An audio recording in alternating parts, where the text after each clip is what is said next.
اور یہ وہ چیز ہے جو ایک بار چوتھے امام کی سیرت میں دیکھ لیجئے. یہ 2-3 دن سے میں ہلکے ہلکے اشارے بھی کر رہا ہوں اور بہرحال اپنے موضوع پر بھی ہوں. یہ واقعہ آپ نے کئی بار سنا، اس لیے بہت جلدی سے مکمل کر دوں. یہ اصل میں بچوں کو سنا رہا ہوں. کل کے بچے کے سوال نے مجھے بتایا کہ بچے کچھ سن رہے ہیں اور کچھ سمجھ رہے ہیں. یہ واقعہ میں نے بہت پڑھا، اگرچہ کافی عرصے سے اس لیے نہیں پڑھا کہ بعض لوگوں نے اس سے غلط نتیجہ ایک نکال لیا. واقعہ بہت مشہور. چوتھے امام کا ابھی بچپنا تھا، بچپنا بھی نہیں، 10 دن کے بھی نہیں تھے کہ ان کی والدہ جناب شہربانو کا انتقال ہو گیا. خیر امام کو تو ضرورت بھی نہیں ہوتی، نہ باپ کی نہ ماں کی، یعنی تربیت کا محتاج نہیں ہے امام. لیکن دنیاوی اعتبار سے اب ماں نہ رہی. جناب شہربانو شہزادی تھی. شہزادیاں جب گرفتار ہوتی ہیں تو اکیلے نہیں ہوتی ہیں، ان کے ساتھ جو ان کی کنیزیں ہوتی ہیں وہ ساتھ نہیں چھوڑتی ہیں. تو کئی کنیزیں تھیں، شیرین، ہندا، جو آپ نام سنتے ہیں.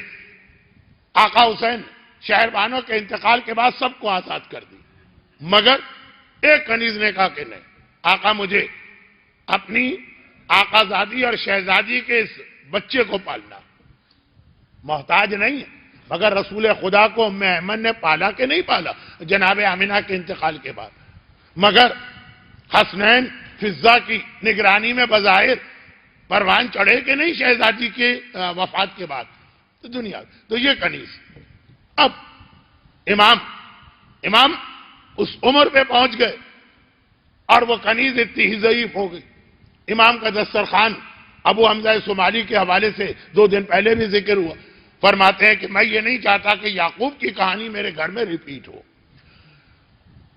لیکن خود امام گھر کے اندر بیٹھ کے کھانا تناول فرماتے ہیں. باہر تو دسترخوان ہے سب کے لیے. اس کی ایک بنیادی وجہ تو یہ کہ لوگ آ کے صبح کا ناشتہ کرتے ہیں. چوتھا امام ساری زندگی روزے سے رہا. مزید یہ کنیز کا جملہ کل آئے گا. تو اب جب امام دسترخوان پہ بیٹھے تو گھر والے ایک ساتھ تو سب نہیں آتے، کوئی آج ہے کوئی کل ہے. اگر کبھی وہ کنیز آ کے بیٹھ جائے امام اس کے ساتھ کھانا نہیں کھاتے. یاد کیجئے کئی بار کا سنا ہوا.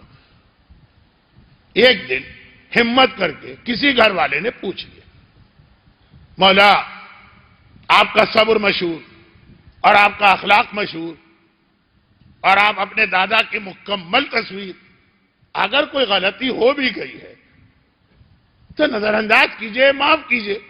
امام نے حیران ہو کے پوچھا کون سی غلطی، کیا بات کر رہے ہیں؟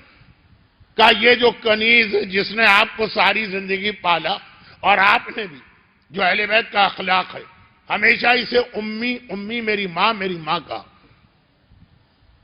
تو آپ جو اس سے ناراض ہیں کب تک یہ ناراضگی رہے؟ جتنا سوال کرنے والا سوال کرے اتنا امام حیران ہو. ناراضگی کیسے، کہاں سے ہی بات آئی؟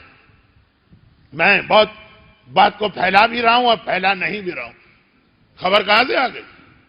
جیسے ہم اور آپ اگر بات کرتے پتہ چلا واٹس ایپ پہ میسج آ گیا تھا، تو بھائی کہاں سے ہی خبر آ گئی؟